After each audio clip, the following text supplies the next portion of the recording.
Hello,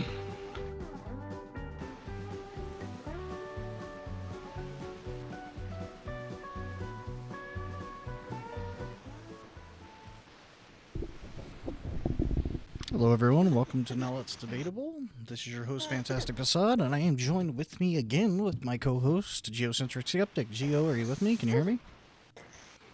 I can. Good evening, everybody. Welcome back, good sir.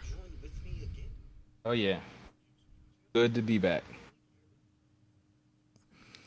It was vacation. Hope it was well. Might hear a 2-year-old in the background. That's all right. I've met the 2-year-old. If they take after you, we'll have at least a little bit of logic to help us along the way. Yeah. All right. So today we are going to be taking on a pretty somber topic. As I mentioned earlier in our post and in our group chat, we're going to be discussing mass school shooting or mass shootings in America. Not necessarily school shootings, although unfortunately that seems to be where they've been taking place. So understandably, this is a touchy and a very fresh wound that we're going to be talking about. But it's something that we would like to discuss and kind of talk about potentially some ways that we can either eradicate them altogether, which would be the best option, and or at least cut the number down and respond in a proper way. So, Gio, out of curiosity, did you share it to the group page already, or if not? I'm working on that right now. Okay, I didn't want to share it if you were going to. While you're doing that, I just did. Sweet. So, a couple more tidy up things on our side. We are now up to almost 370 people following our main page, and the group for our discussion page is nearing 300, if I'm not mistaken. Oh, 306. So we've reached the 300 mark for our group page, and we're almost at 400 for our main page. If by some reason you came across this and you're not part of our group and you haven't liked our page on Facebook, please do so. It means a lot to us. We try to keep up with you guys. We try to keep in active discussions and respond to our messages and comments accordingly. And it doesn't cost you anything. So if you could, that would be great to have some word from you there and hear from you. And we'd also like to see you on chat. And, of course, if all else fails and you don't have a better way, please give us a call. You can reach us at 202-888-5350. You can also join our Discord server, and you can jump right in the chat with us, and your audio will sound just like ours. So without any further ado, let's talk about the mass shootings and what's going on and how we can kind of cut some of this stuff down. Yeah, we had it was 2 shootings in 2 weeks, right? Like 10 mass ones were I think 10, and the first one in Buffalo, New York, and then it was it 19 students, one teacher, or yeah, so I don't remember the exact numbers. The number last I saw was still growing, which is unfortunate. Really? I think the numbers. I think we're at a settlement at this point. But I think the final number was 20 total. Wow. And I think that brings us up to 214. Wow. This year. Oh, you mean like total dead in mass shootings? No, 213 mass shootings this year. And I think they mark that in the sense of at least one person was killed and 2 or more people were injured. So 213 in the United States since the beginning of the year. I know the tendency for when things like this happen, like any sort of mass shootings, and I'm sure you've seen it too, is this reflexive response to just immediately try to ban guns or limit, how easily people can get them. Because hey, somebody went and shot up a bunch of people. They used the gun to do it, and that's the first thing that people tend to jump to. And oh, I like to try to stay away from that. For one, it doesn't really get to the root of the issue, and I think also just from America's geography, it makes executing a gun ban pretty impractical. So like for instance, like in like Australia, UK, places where it's on an island, right? Now, like think about those countries. They don't share landmass with other jurisdictions, right? So they don't have to worry about another country sharing land with different laws. So in Australia or the UK or any other um, island nation, it'd be much easier to get rid of guns and then totally keep them out. In the United States, sharing a border with Canada and also Mexico, it I think you would see as a, a level of success similar to our attempt to eradicate drugs. And so, in that sense, their level of success would be just a total failure. Yeah, there's also one They're going to other come in really, regardless. really, really big factor that a lot of people that kind of point to places like Australia or the UK, even sometimes Japan, they don't consider when pushing for a complete gun ban or gun restriction, and that's the pure size of the United States. Yeah. Just to throw things out there, to put things in a very big perspective for people, Texas is larger than all of Japan. It's larger than all of the UK. And although Australia is bigger than Texas, Texas takes up a majority of Australia as well. Yeah. It's massive, and the United States is massive, and there's a lot of places in the United States where things are really different from other places in the United States. And I'm sure, kind of like when you consider like places like London versus like very non like urban areas in the United Kingdom, or like Tokyo versus like the northern part of Japan where it's just very empty. But I mean to the sense of you can go from like New York City with nearly 10 million people, drive 40 minutes north of New York City, and be in a town with only 200 people in it.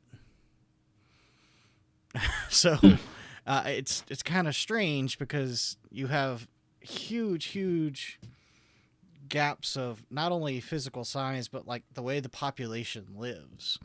And Yeah.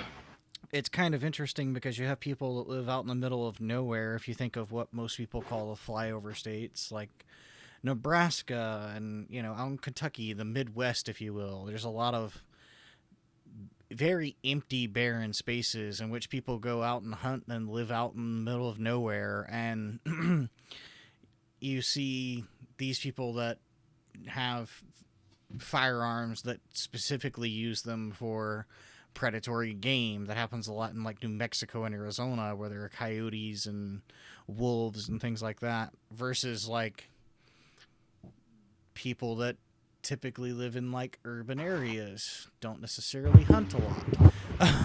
So it's just there's such a huge difference between people and space and size that applying something like a universal gun ban in the United States, A, I think it would be an impossible task to pursue. Yeah. And then B, It, I it, don't it think it would be effective. Yeah, I mean, it'd be extremely difficult. Like, cause the main thing, like, we can't stop drugs from coming in through the border. So if you can't stop drugs, what makes you think you're gonna be able to stop the guns? So and like what I'm afraid of, and I know a lot of people are tired of this argument that don't gun bans, but only take them out of the hands of the good people. But I mean that's kind of essentially what would happen. Yeah, and I even No, hate to go this far, but I'm gonna make the silly statement, knowing full well I'm saying this tongue in cheek, so don't bite my head off. I'm aware of how silly this is gonna sound, but there's a kernel of truth involved in what I'm about to say, and that is that if someone is going and purchasing a firearm with intent to murder people, they probably don't care about the gun restriction laws. yes, probably. So, I mean, Uh, I'm saying that a little tongue in cheek because I get that gun restriction laws could potentially prevent that person from owning or possessing a firearm. But chances are, if they're willing to subvert the law to murder people, they're willing to subvert the law to acquire the means necessary. yeah. Also, we have a comment already. I wanted to go ahead and address that while we have it up. It's from Eric. It says, these people equal Americans. Yeah, I mean, Americans is such a it's a blanket term because there's 350 million of us, give or take, and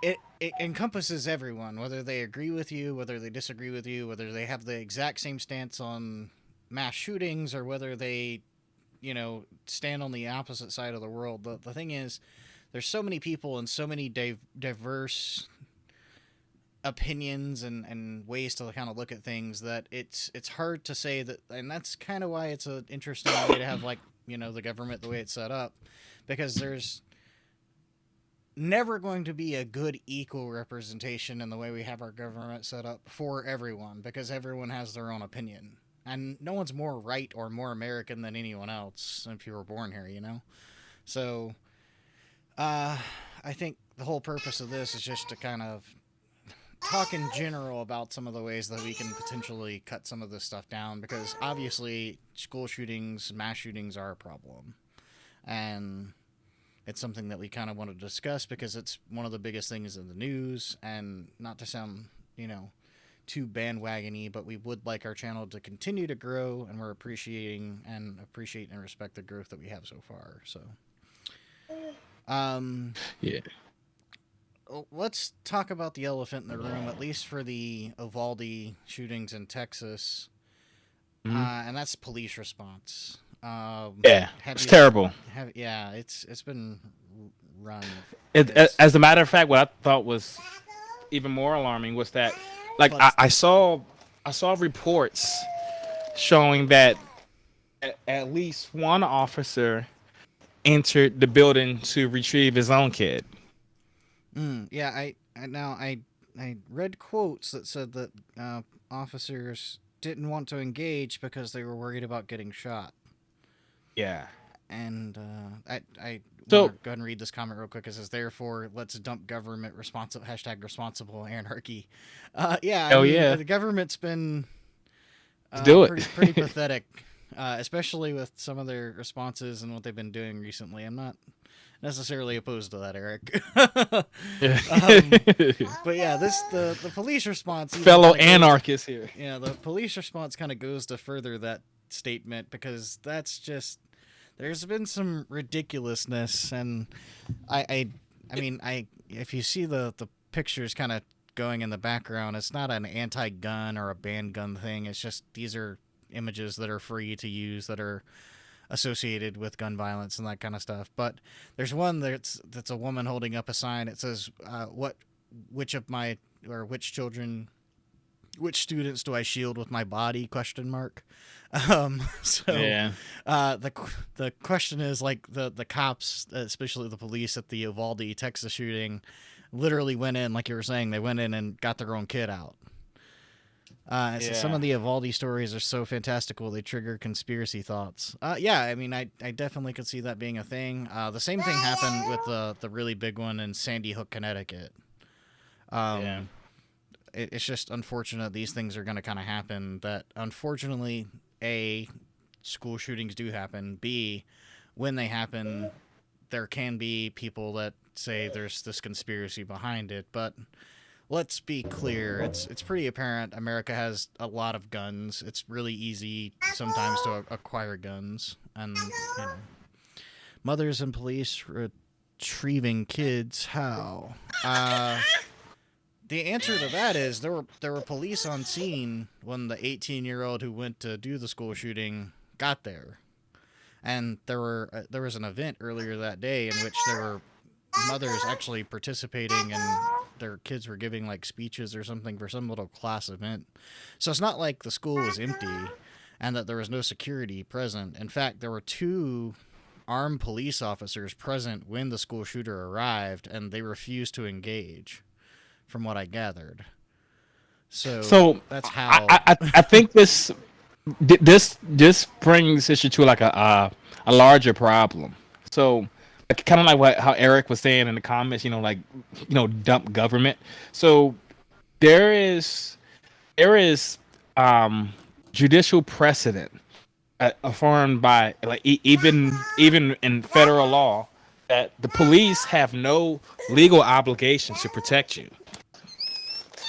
They don't have to put they don't have a legal obligation to put themselves in harm to protect anyone, not even a child. It may be in their policy to response, but it wouldn't violate case law for them to just sit and wait until it's safe for them. Yeah, and so this raises the issue that, like, in fact, a lot of times their policies are written in order to like call for backup in instances where their life may be endangered or threatened.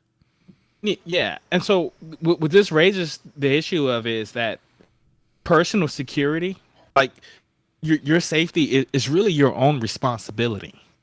Yeah, and then stop relying on the government to protect you, because it can't. And as we saw down in Texas, in instances when it can, sometimes it just won't. Yeah, and so Eric said, quote, he had a gun is supposed to be a constitutional right, not a death sentence. And I would say, I mean, I agree that at least according to the Constitution, the right to bear arms, you have that right. However, I would say that, if you're pointing that at small children and or police, then by all means it's a death sentence, or it could be. Time to start farming out individual responsibilities. No, I mean, I think everyone's at least responsible to their own safety and their own common sense and virtue, if you will. I don't know. Yeah, I mean, like for instance, just about every time you if you see me with my daughter, unless I'm in like DC where I can't take it, but if you see me with my daughter, I have a gun on me. Like, rest assured. So I mean, like that's how I don't rely on police to protect her. I don't rely on police to protect me and my family. Like, chances are, if someone stay strapped. And chances are, if someone was lurking around or eyeing her or whatnot, you probably would hold her a little closer. You probably wouldn't just let her wander around. Like, these are personal responsibilities that you're taking on. Yeah, and it's I got one from Aquino Williams. That's when we use the police if you don't want to protect the people, federal law or not. That's when. And what's the use the police if they don't? The purpose of the police is to protect the government. Yeah, it's true. I mean, like, it says to protect and serve, but it's not necessarily to protect and serve the people. It's to protect and serve the government, or especially for local police, the area in which they're assigned to protect. Pretty much the police job is just to execute what the laws are. Yeah. And so whatever law your legislature and whatever jurisdiction you make, that's what the police are there to do, to enforce that. Yep. Not necessarily to protect you. Yeah, that's not a thing. Genuinely not for citizenship. It's genuinely for the laws of the jurisdiction that they're around or in control of. As this DC resident, Stay Strapped 2, asked me no questions. Yeah, I heard that. Yeah, I not complaining. Yeah, no doubt. Like for me, I can't. Since I'm a Virginia citizen, I can't take my gun into DC. But yeah, I know I got an uncle who lives in DC who stays strapped too. So yeah, I know. Yeah, trust me. Yeah, but yeah. So and that's the thing. So like, if personal security is going to be your own responsibility, implementing laws to get rid of guns, even if you have good intentions, like stopping school shootings, what you're going to do is you're going to make it impossible for people to protect themselves.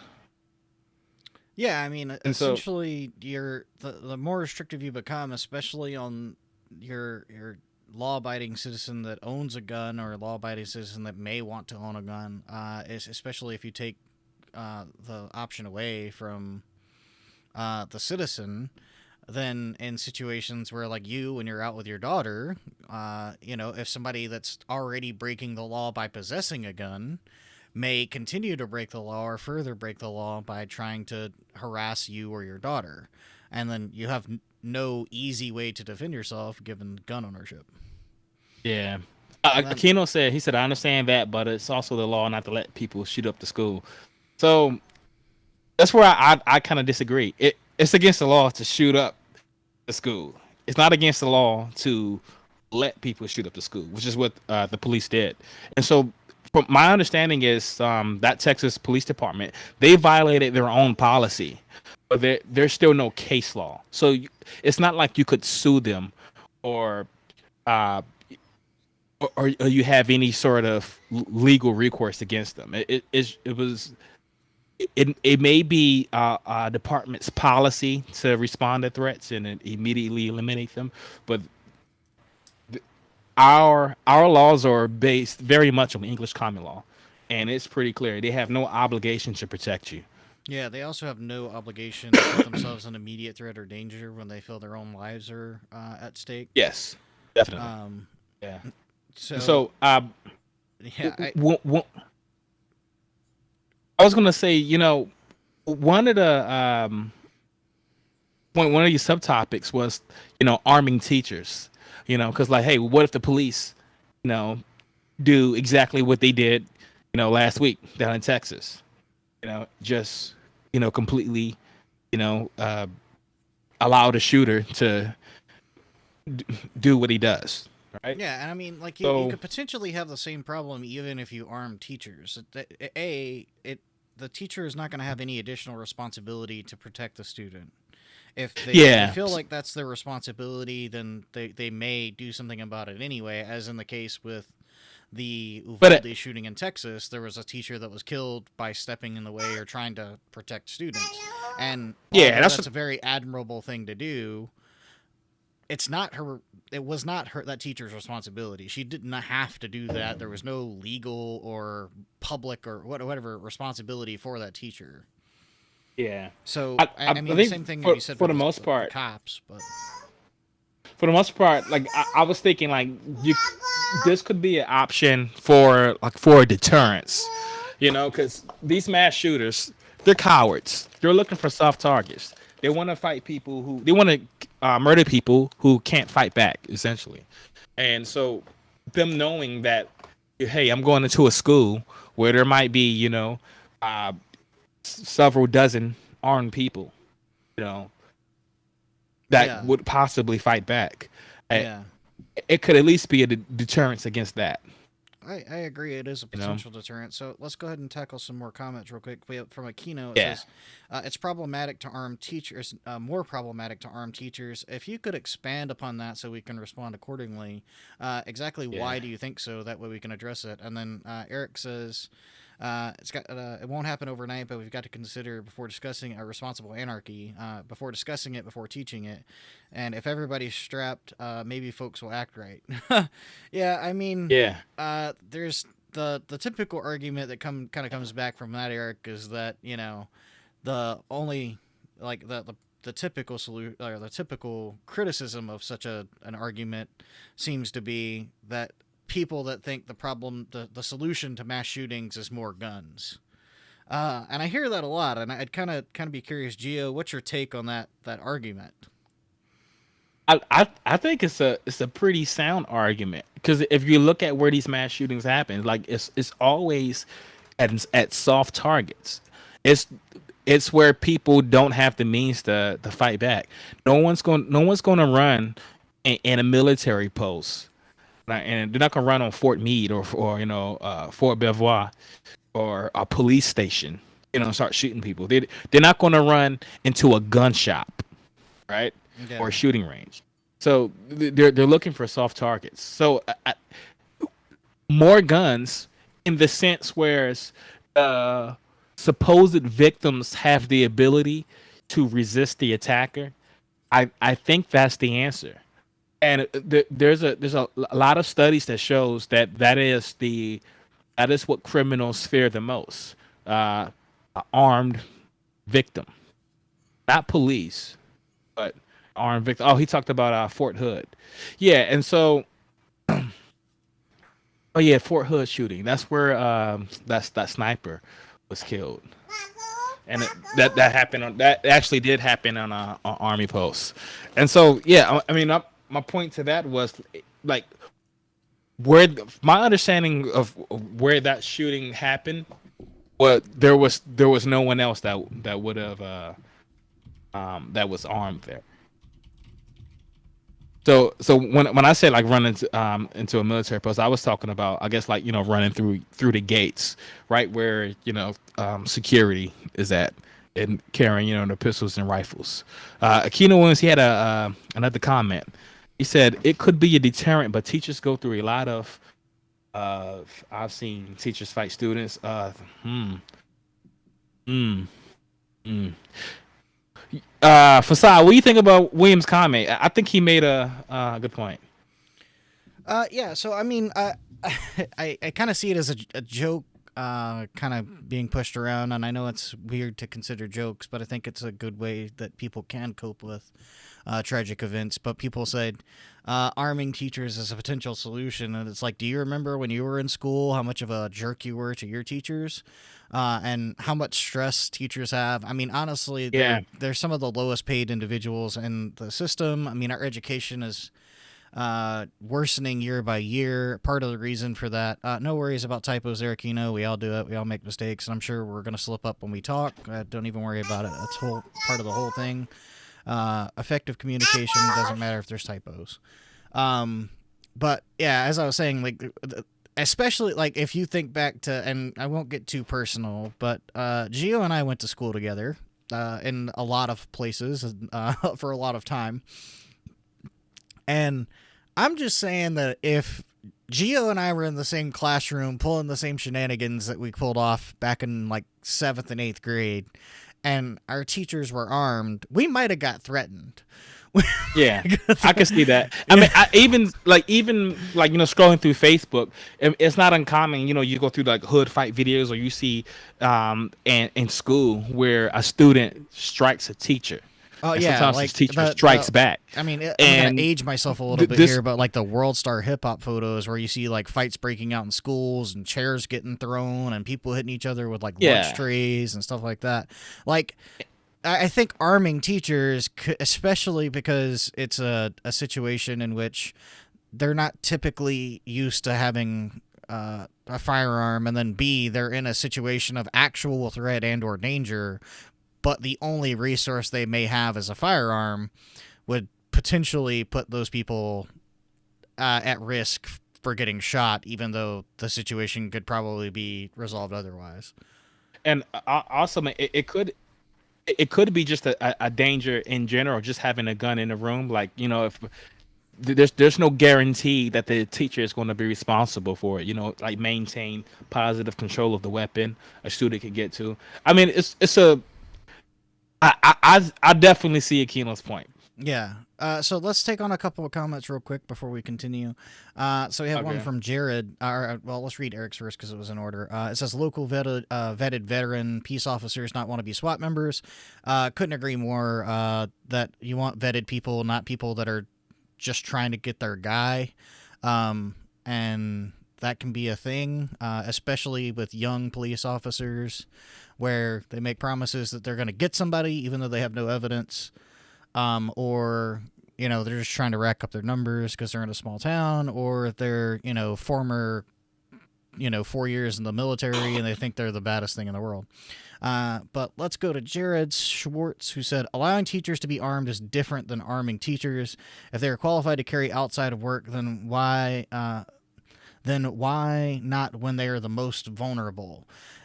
So yeah, I mean, that's something we were discussing a little bit earlier, Gio and I. We were talking about like the potential of it being a deterrent. So I mean, if you have someone who's gone through the proper procedures and protocols to own and operate firearms or carry concealed, having a number of armed people inside of a school could very well determine potential shooters of a school.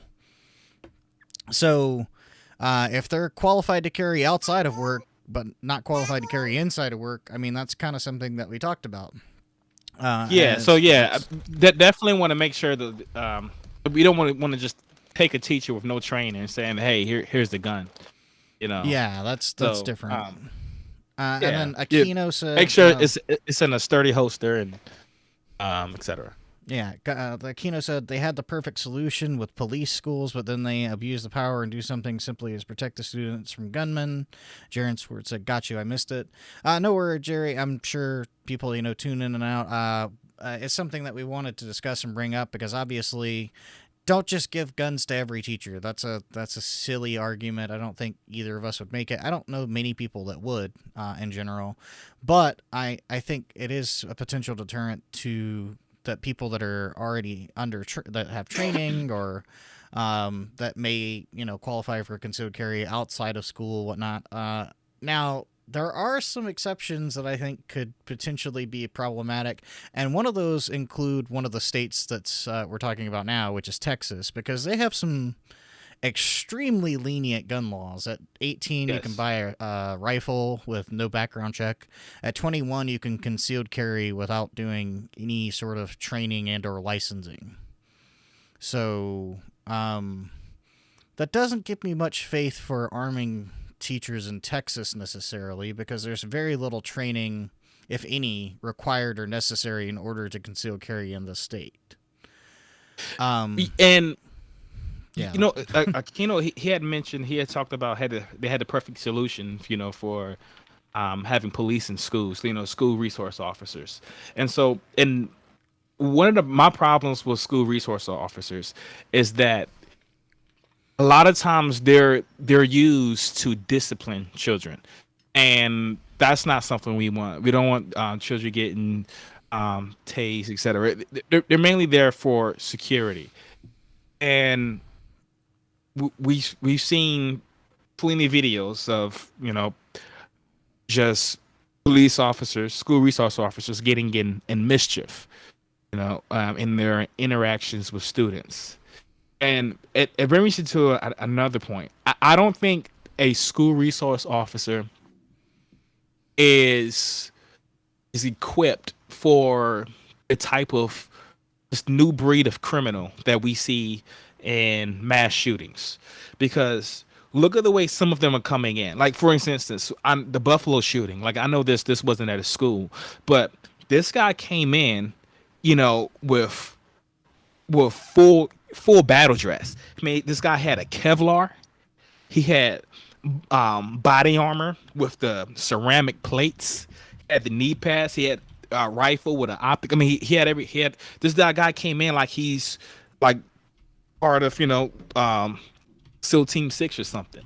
And there was actually a retired officer that was inside the grocery store at this Buffalo shooting, and he engaged them, but he couldn't penetrate his armor. He couldn't penetrate the ceramic plates, and so the guy shot back and killed that retired officer. And so your school resource officers, equipped with like a 9mm. If a guy like that comes in, and that's the way that a lot of them are coming in now. They're not coming in just with a gun. They're coming in like ready for war. Yeah, they're coming in with riot gear. They're coming in with military grade equipment. I mean, exactly. They're coming in full battle dress. Yeah, your typical non-plated bulletproof jacket will stop a 9mm from penetration of the skin, right? But when you have armor plating, which are these ceramic heavy plates that you can actually put into some certain types of body armor, you basically become a tiny tank. And your typical handgun, which is carried by a police officer or armed security guard, is not getting through that. No, yeah, it's you're gonna need something else, and your average school resource officer is not gonna be equipped for that. what what I suggest is having someone, not a school resource officer, but um, perhaps an officer whose only job is to respond to incidents like these, like shootings. Right, he's not getting involved. If there's like a school fight or something like that, you're not going to send him for this. Like this, he is only, his job is only to engage fatal threats. Someone's coming in with a gun, and that's his only job. And so that's what I would recommend. And that way, so this officer wouldn't be involved in disciplining children or anything like that. It is strictly being prepared for someone coming in full battle dress to, to commit mass murder. Yeah, and so Otherwise, completely staying out of it. He's not getting, like I say, he's not arresting people. He's not getting involved in school fights or anything like that. And that's, I think, that's the best way to handle it. Because here's the thing, like, if remember the Parkland shooting, a lot of those officers were afraid because that was another kid who came in with battle dress, and I can tell you, like, I've been in the Army almost 10 years, former police officer. I know a lot about guns. If you have a 9mm going against somebody with a shooting 5.56 or 7.62, it's going to be pretty intimidating. You may not, you may think twice, you may hesitate, or you might just cower, like what we saw in Parkland and what we saw down in Texas this past week. And just to kind of further that idea, and I know it's not, I mean, it still falls under the branch of mass shootings, but it's not really how it started out. But I don't, you probably don't remember it because you were pretty young, because I know how old you are. But in '97, there was the North Hollywood shootout where two armed gunmen were robbing a bank, and they went in with full tactical armor on. I do remember that. Yeah, but I don't remember. I remember studying this shooting in police academy. Yeah, and the cops didn't have what they needed. They had to go into a gun shop and get the guns so they could fight these guys. Yep. And SWAT eventually arrived, but even the police that came with additional guns, they went out and got AR-15 style rifles, which are exactly, because the SWAT only had like SMGs, which was like shooting 9mm. Yeah, they were shooting the H&K 91, and they're 9mm SMGs, so they're great for up close and personal, but they're really bad when you're kind of further away and you're wearing full body armor. I mean, these guys are wearing Kevlar helmets with plates. They were wearing bulletproof vests with plates. And I mean, the 9mm and .38 calibers, which the police officers of California were carrying at the time, they weren't touching the guys. Yeah, it completely changed the way SWAT is done. That's why, like, you and SWAT, or your TAC teams or whatever, you won't see them carrying that 90s equipment. Like SMGs, small ammunition. They're almost always carrying rifles. Yeah, most of the time now, SWAT's carrying the M4. Yeah. So, and just to throw it out there for you guys, to put things in perspective, the reason like local police and that kind of thing couldn't handle someone, and this is why we brought up the idea of like body armor for especially the Buffalo shooting and additional shootings in which they were wearing body armor. It's estimated in the North Hollywood shooting that over 600 rounds were fired at the two gunmen. 600 rounds. Now, when you go in full body armor and you're robbing a bank and cops are shooting what they typically carry, 9mm and .38 special revolvers, or the 9mm Beretta 92, which is what the officers were carrying at the time in late 90s California. They fired over 600 rounds at the two gunmen before they died. And by the way, they didn't die from the cop shooting. They died from SWAT coming in with sniper rifles. So this is not, I mean, the problem, even if you armed police officers, if you armed teachers, when things like body armor are readily available. I mean, I think you and I, Gio and I talked about it a little bit yesterday. We talked about the readily availability. For a couple grand, you can buy a rifle, semi-automatic rifle, ammunition, magazines, an optic, a flak jacket with, and then buy plates separately, buy a bulletproof helmet as well for $2-3 grand. That's how readily available. And if I'm a homicidal maniac, hell bent on murdering a bunch of people, it'd be nothing for me to take out a credit card, and just get all of that stuff. It'd be very easy. That's why I think sticking like, in these these schools, like you're going to the end and saying like I don't plan on coming back from this. You probably don't really care how much credit card debt you bring up. Yeah, and I was like sticking as a school resource officer, armed with his 9mm and some handcuffs and a radio. You're really setting him up for failure. And so, I mean, it's a little different with the Texas shooting because the SWAT was on the scene and they still did absolutely nothing. But at least with the Parkland case down in Florida that happened like 5 or 6 years ago.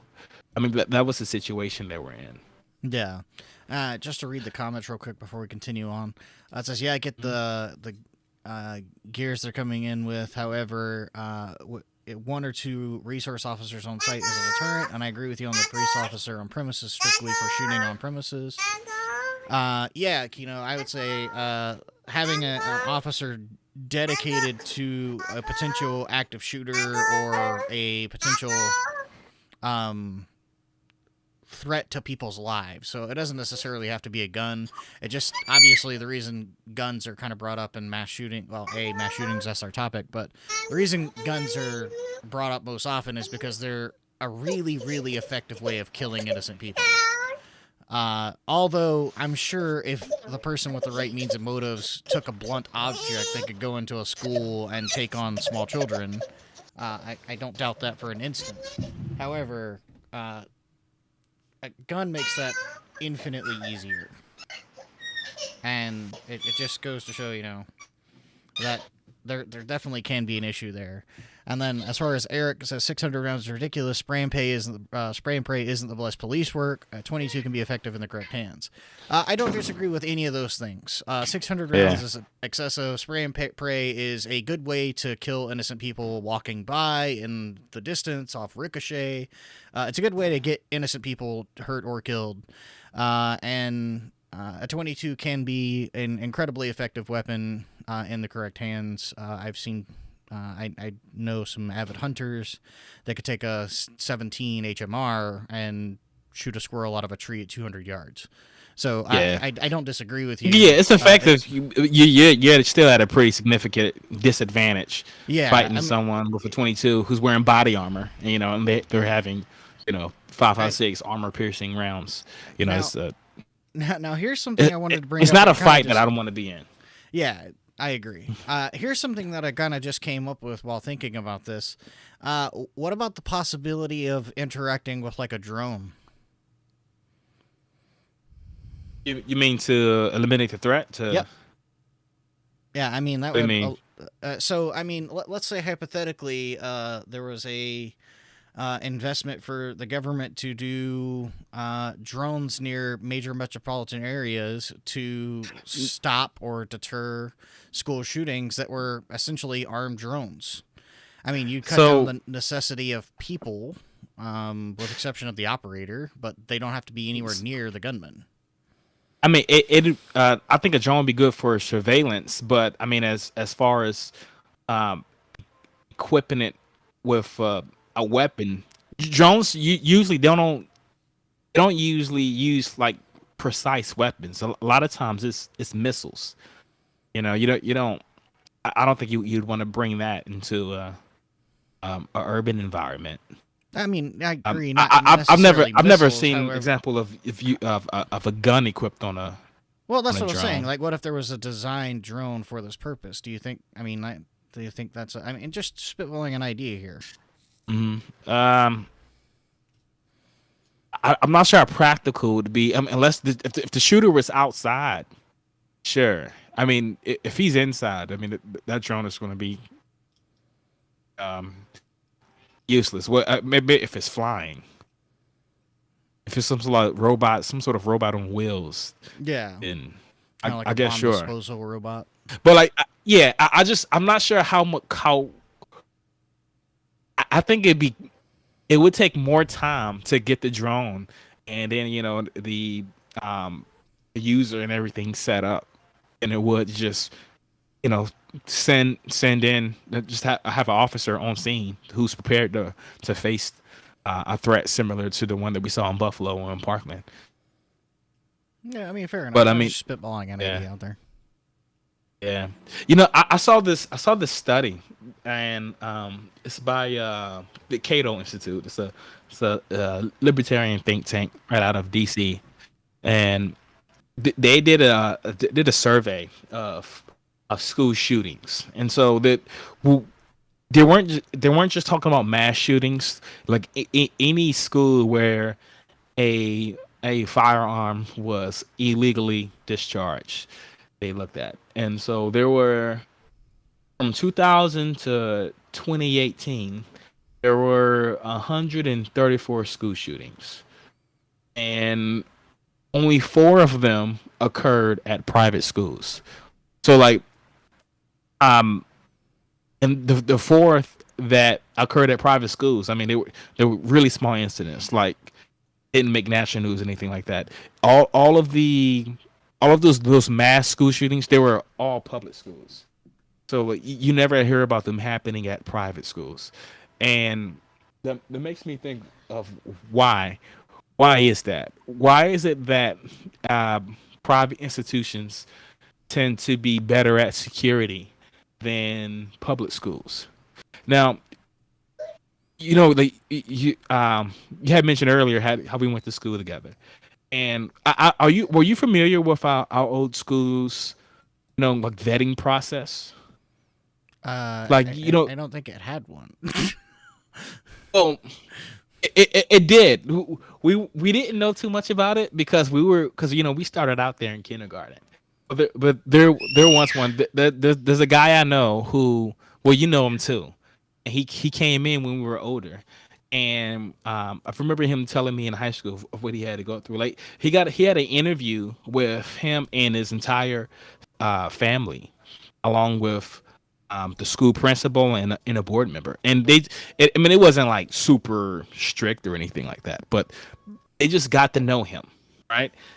And so it wasn't just, oh, you're a kid, okay, you get to come to the school. They got to know the family and everything, so they knew what kind of family he was coming from, and also with the the environments that create mass shooters, like the hyper bullying. None of that none of that would have been tolerated at our school. Like imagine what do you think would have happened to a student, if it was found that me and you like jumped him and broke his nose, right? That wouldn't have Yeah, been tolerated. yeah, Like we probably would have been expelled. we would have been kicked out. And Yeah. oftentimes that is not what happens at public schools. This excessive bullying, they it Kind of gets they, covered they up and might, brushed under the rug. yeah, exactly. And so the environment, this environment that manufactures these type of shootings, they're usually not allowed at private institutions. They do a good job of keeping that out. And I think that's why you don't really see these type of shootings there, is that they try to foster an environment that eliminates from happening. And as soon as there is a student who's seen as a danger to others, they would go ahead and remove them. And I have a lot of issues with the school that we attended. from in high school and kindergarten, or etc. And but that this was one thing. I have no doubt that if there was instances of extreme bullying, or whenever there was there was any suspicion that a student would be dangerous to the larger student body, that student would definitely be removed. The- That's not our school definitely would not have allowed that to happen. Yeah. Um, and he says, and where did they put those kids? We were talking about at our school. And, I'm and, guessing and they're my talking about school, like if trouble I don't students, like I don't what would they recall do? any kid being that dangerous that they had to remove them. But I mean, we know I mean, we won't get into it, but we know oh, somebody actually, that oh yeah, was yeah, there was one. yeah. There was one. Um, that kid ended up in jail and then a He psychiatric he ward ended up for a in little prison. while. Yeah, Yeah, but yeah, he was expelled that day, and I yeah. remember talking to the He principal actually didn't about come into this. school. Because he was like that morning when we found out what happened. And I remember because my brother we got into a car wreck like that morning. We hit a He had tractor. a tractor. Yeah, I remember. Yeah, and so as soon as we got to school, we found out what happened. And I talked to the principal, and he said he's been expelled. Like it happened like immediately. There was no question Yeah. about that. Eric says private schools generally don't have well-known locations or run smaller classes, increase likelihood of relationships that preclude fatal violence. Private school students often have more to lose in terms of family, reputation, etc. Yeah, I mean that's definitely true. So obviously, public schools are known as public schools for a reason. Private schools typically cost money, so it's more for the families to have. Aquino mentioned, but if they were kicked out, they probably went to public schools.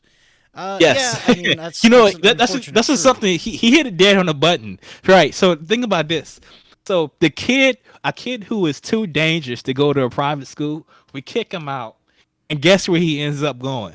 Yeah, he ends up A at the public public school. school. Yeah, Just think about that. Yeah, yes, Ikino, you make great point. Yeah, I mean, there lies the problem, and like I don't claim to have all the solutions. I don't like the idea of just of kicking a kid to the curb and saying you can't go to any schools because you're too dangerous. But I mean, yeah. I mean, what so we're this doing this right kind now isn't working. You have to. There's a concept in the military and in cybersecurity. We call it defense in depth. And defense in depth, it means you don't just focus on one thing.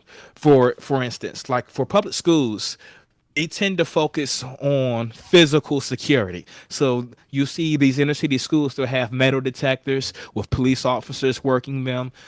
They'll have locked doors, etc.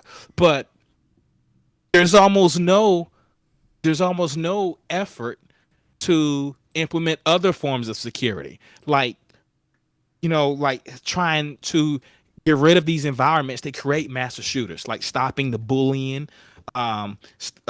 this culture that promotes this type of stuff. So like that's one thing that we have to that's another way we have to attack it. We can't just keep focusing on physical security, and that seems to be what the media is focused on. They want to, hey, let's get rid of guns, or let's just add more officers, etc. There's more to this than just the physical security aspect of it, and that's what even our old school, back in North Carolina, their physical security was almost like non-existent, right? Remember? I yeah. mean, like anybody could just walk into the school You could just walk and in. like Like walk. Yeah, you if could I just told you the address of this school and you've never been there before, you don't know anyone that goes to school there, you could walk in right now. yes, right now the door would be unlocked. You could just walk right in. But yet, I mean, it was far safer than any of the public schools in the area, and that's because they had a as far as the security system, it was defense in depth. They would work on nipping this problem in a bud before it ever got to that issue. And that's a problem. That's the problem that the American public school system has failed to resolve. In my opinion, if you're resorting to metal detectors and armed police officers at the door checking the students, you've kind of already lost. Yeah. If that's where you're at now, you've already you're trying to win this battle, but you've already lost the war. If that's what we're at. Um, Eric said, how many incidents in your band schools where there are metal detector video cameras along with resource officers compared to more suburban schools? I don't know. So Um, I mean, I don't have a list of urban versus yeah, suburban, but I do have a current list of mass shootings in the United States, in which there were 3 or more fatalities involved, and as of 2022, there are currently 4 on that list, including the Uvalde, Texas, Buffalo, and then there was the Sacramento County church shooting in Sacramento in February of this year, and which there were 4 casualties. And in case you're curious where I'm getting the data, it's from Mother Jones, and they have this list actually goes all the way back to like 1982. And if you look, and when there's cases of 3 or more fatalities involved, honestly, they're kind of all over the place. They don't just happen at schools. So I know we've been focusing on schools because obviously the 2 most recent of mass shootings happened at schools, but they're not just there. If you look in 2021, there was a FedEx warehouse shooting. In that same year, there was the Boulder supermarket. I don't know if you guys remember that one in Colorado. There was a big public supermarket that there was a big shootout that happened at literally the front opening of a grocery store. There was a high school shooting in 2021 that ended with 4 fatalities. There was several church shootings that have happened.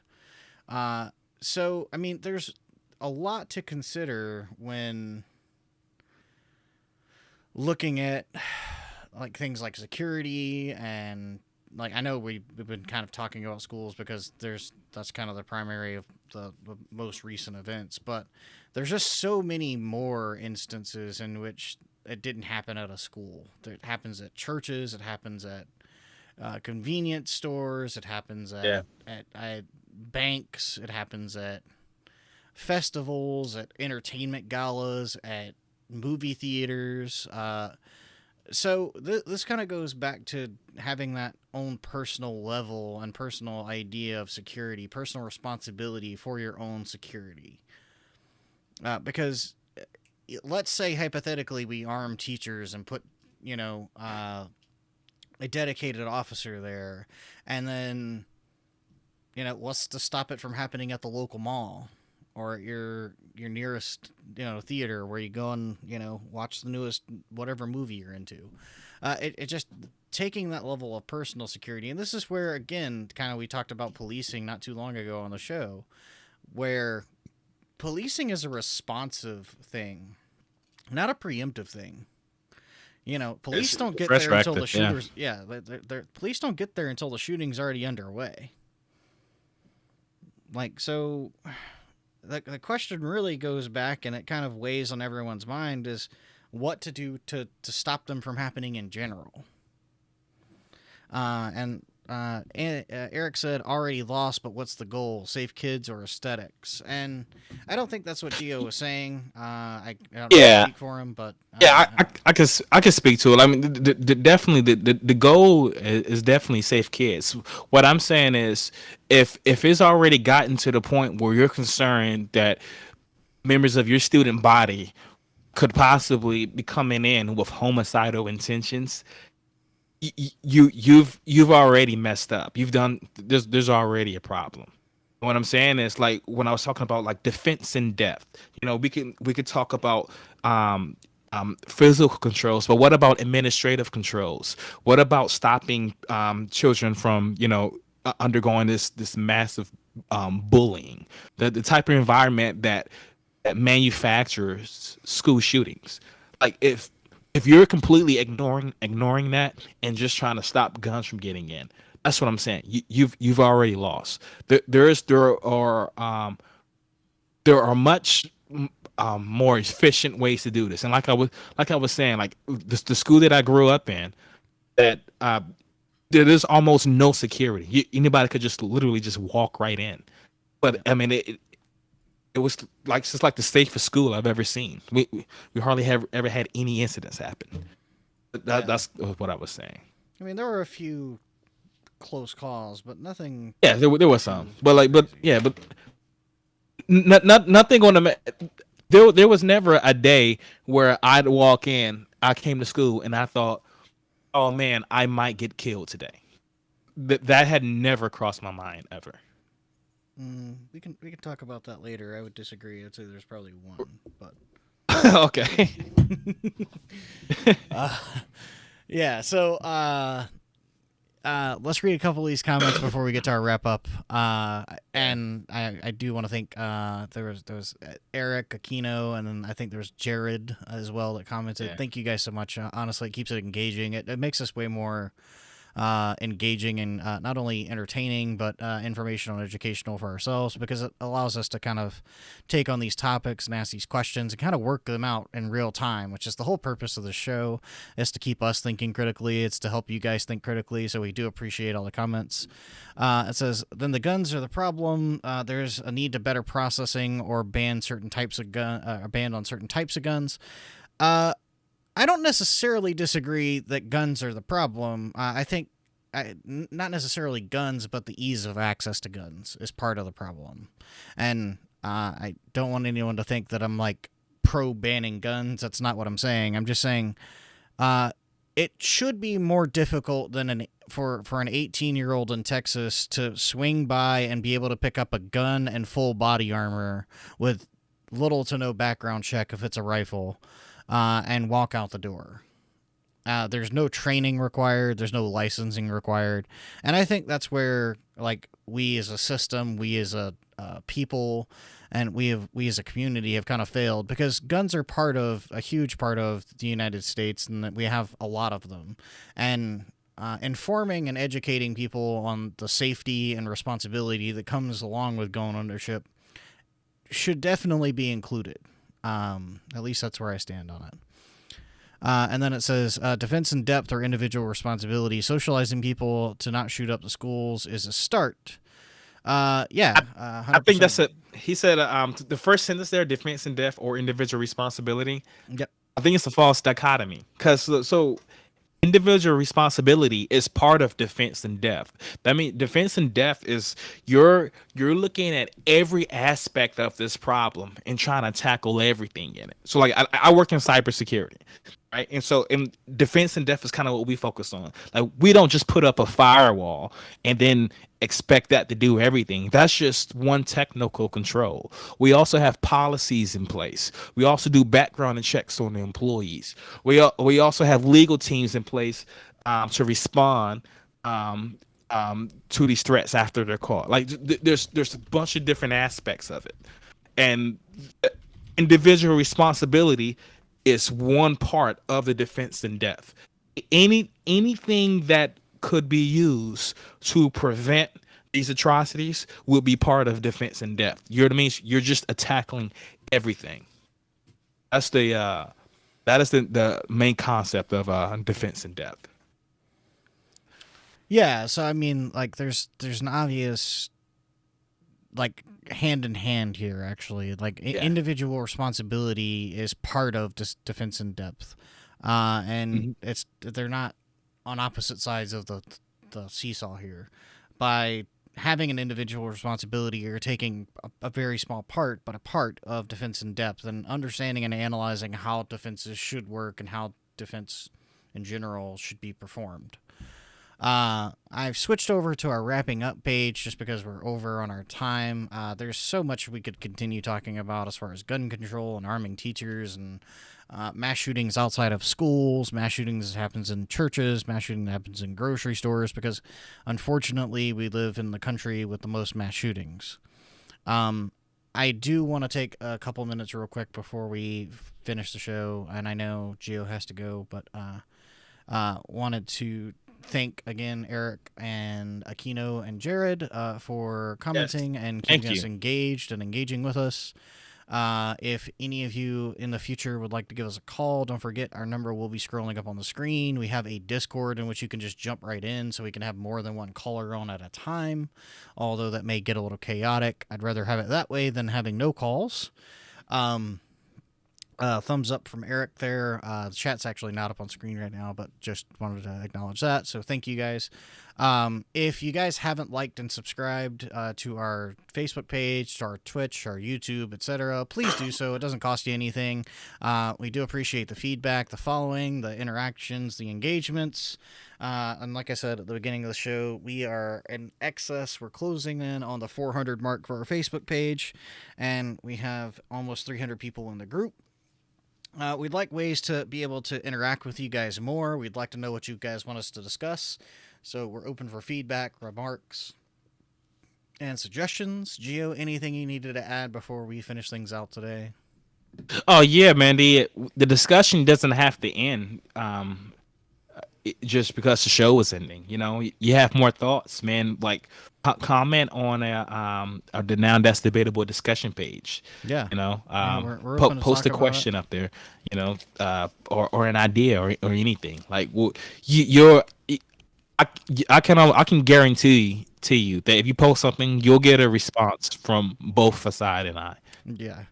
We are pretty active there. We interact in not only that page but others, trying to draw people to our page because we're a little bit selfish and we're a little bit biased because this is our page.